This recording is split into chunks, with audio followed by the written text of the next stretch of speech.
नमस्ते बच्चों। आज हम पढ़ेंगे पाठ 6 पार नज़र के अर्थात नज़र के उस पार। आइए पढ़ना शुरू करें। वह एक सुरंगनुमा रास्ता था। आम आदमी के लिए इस रास्ते से होते हुए जाने की मनाही थी, लेकिन छोटू ने एक दिन अपने पापा का सिक्योरिटी पास लिया और जा पहुंचा सुरंग में। फिर क्या हुआ? छोटू, कितनी बार कहा है तुमसे कि उस तरफ मत जाया करो। फिर पापा क्यों जाते हैं उस तरफ रोज़ रोज़? पापा को काम पर जाना होता है। रोज़ाना वही वार्तालाप हुआ करता था। छोटू की माँ और छोटू के बीच उस तरफ एक सुरंगनुमा रास्ता था और छोटू के पापा इसी सुरंग से होते हुए काम पर जाया करते थे। आम आदमी के लिए इस रास्ते से जाने की मनाही थी।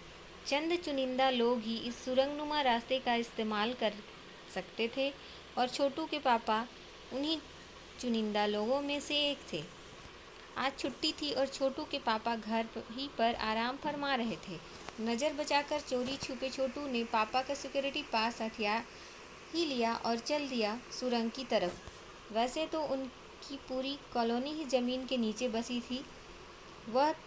यह जो सुरंगनुमा रास्ता था, अंदर दिए जल रहे थे और प्रवेश करने से पहले एक बंद दरवाजे का सामना करना पड़ता था। दरवाजे में एक खांचा बना हुआ था। छोटू ने खांचे में कार डाला, परंतु तुरंत दरवाज़ा खुल गया। छोटू ने सुरंग में प्रवेश किया। अंदर वाले खांचे में सिक्योरिटी पास आ पहुंचा था। उसे उठा लिया। कार्ड उठाते ही दरवाज़ा बंद हुआ।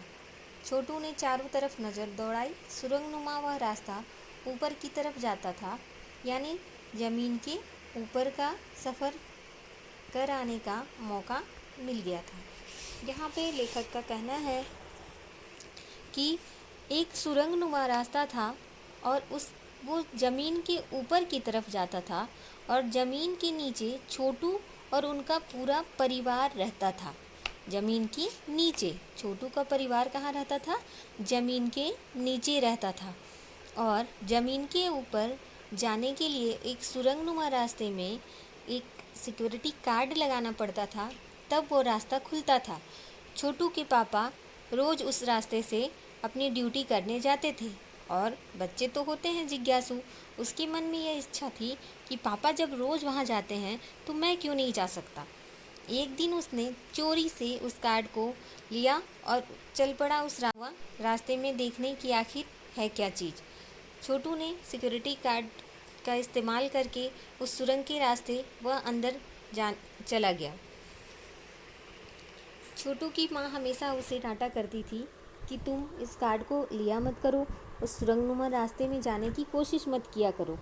तो छोटू का कहना था कि पापा तो रोज़ जाते हैं, फिर मैं क्यों नहीं जा सकता।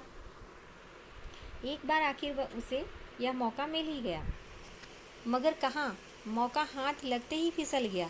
सुरंग में जगह जगह लगाए गए निरीक्षक यंत्रों की जानकारी छोटू को नहीं थी, मगर छोटू के प्रवेश करते ही पहले निरीक्षक यंत्र में संदेहास्पद स्थिति दर्शाने वाली हरकत हुई।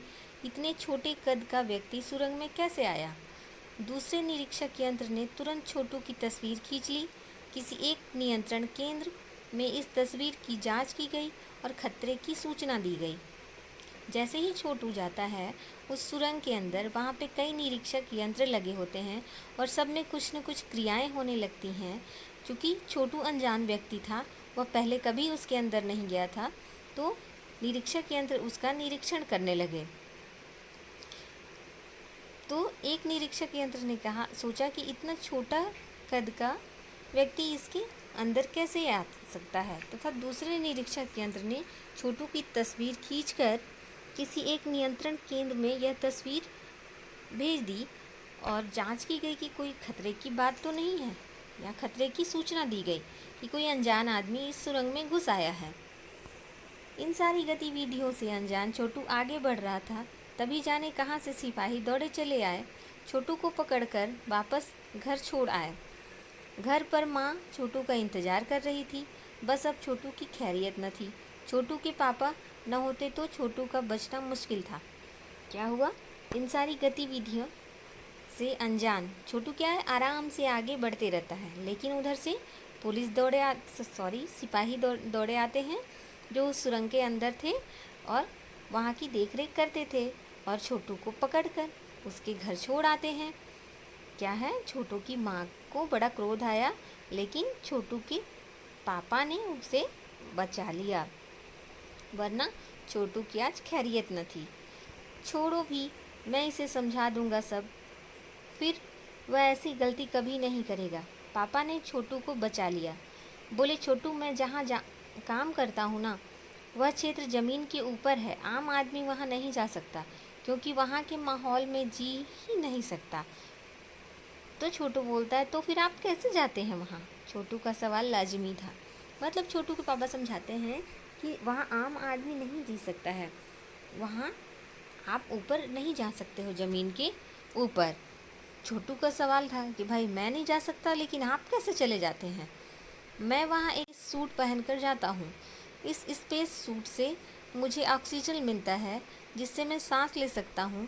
इसी स्पेस सूट की वजह से बाहर की ठंड से मैं अपने आप को बचा सकता हूँ। खास किस्म के जूतों की वजह से ज़मीन के ऊपर चलना मुमकिन होता है। ज़मीन के ऊपर चलने फिरने के लिए हमें एक विशेष प्रकार का प्रशिक्षण दिया जाता है।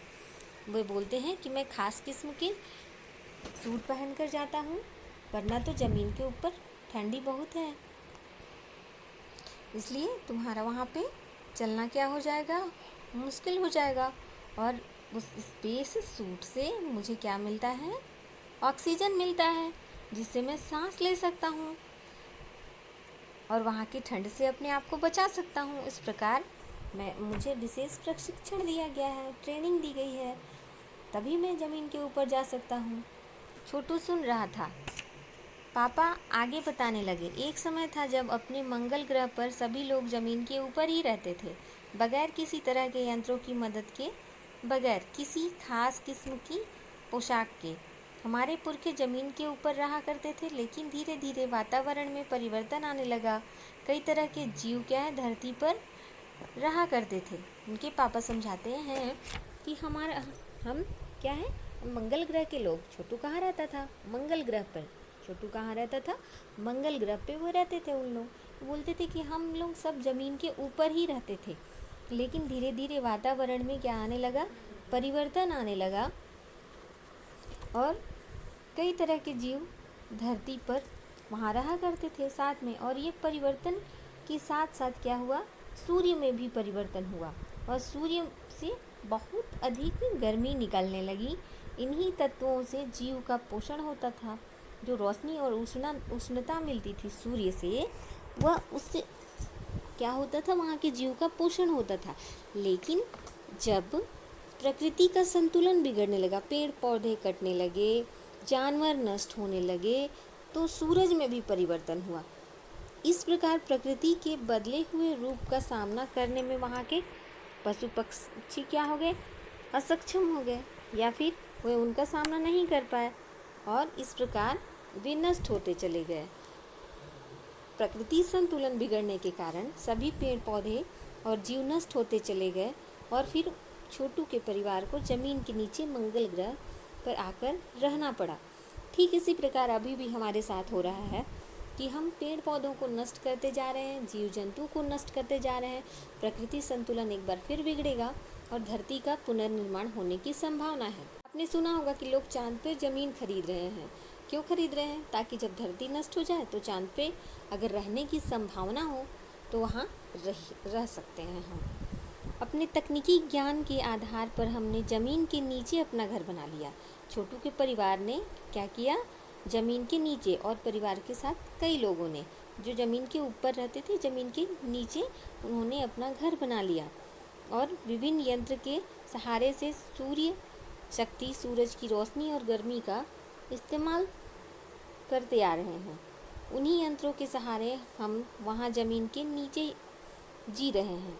यंत्र सुचारू रूप से चलते हैं, इसके लिए बड़ी सतर्कता बरतनी पड़ती है। मुझ जैसे कुछ चुनिंदा लोग इन्हीं यंत्रों का ध्यान रखते हैं। ज़मीन के नीचे वो क्या करते थे, चुनिंदा लोग जो थे वो इन यंत्रों का ध्यान रखते थे जिसके सहारे वे जिंदा थे। बड़ा हो जाऊंगा तो मैं भी यही काम करूंगा, छोटू ने अपनी मंशा जाहिर की। क्या बोलता है छोटू कि जब मैं भी बड़ा हो जाऊंगा तो मैं भी इस प्रकार के यंत्रों की ट्रेनिंग लूँगा और फिर मैं भी आप ही के जैसे काम करूँगा। बिल्कुल, मगर अब उसके लिए खूब पढ़ना होगा, माँ और पापा की बात सुननी होगी। माँ ने कहा। माँ ने क्या कहा कि तुम अगर पापा के जैसे वैज्ञानिक बनना चाहते हो तो तुम्हें बहुत पढ़ना होगा और माँ पापा की बात सुननी होगी। दूसरे दिन छोटू के पापा काम पर चले गए। देखा तो कंट्रोल रूम का वातावरण बदला बदला सा था।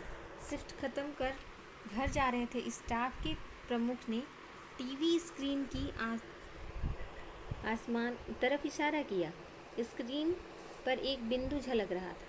वह बताने लगा, यह कोई आसमान का तारा नहीं, क्योंकि कंप्यूटर से पता चल रहा है कि यह अपनी जगह अडिग नहीं रहा है। पिछले कुछ घंटों के दौरान इसे अपनी जगह बदल ली है। कंप्यूटर के अनुसार यह हमारी धरती की तरफ बढ़ता चला आ रहा है। दूसरे दिन छोटू के पापा जब काम पर जाते हैं तो कंट्रोल रूम में देखते हैं कि कुछ बदलाव सा है। शिफ्ट ख़त्म कर घर जा रहे स्टाफ के प्रमुख ने टीवी स्क्रीन की तरफ इशारा किया और क्या कहा कि एक बिंदु है जो हमारी तरफ चलता ही आ रहा है। वो एक जगह स्थिर नहीं है, वो कुछ घंटों के दौरान जो है अपनी जगह बदल रहा है। कंप्यूटर के अनुसार क्या है कि वह हमारी धरती की तरफ ही बढ़ता आ रहा था। तो जहाँ वे रहते थे मंगल ग्रह की तरफ बढ़ता आ रहा था। तो आगे का भाग हम अगले दिन पढ़ेंगे।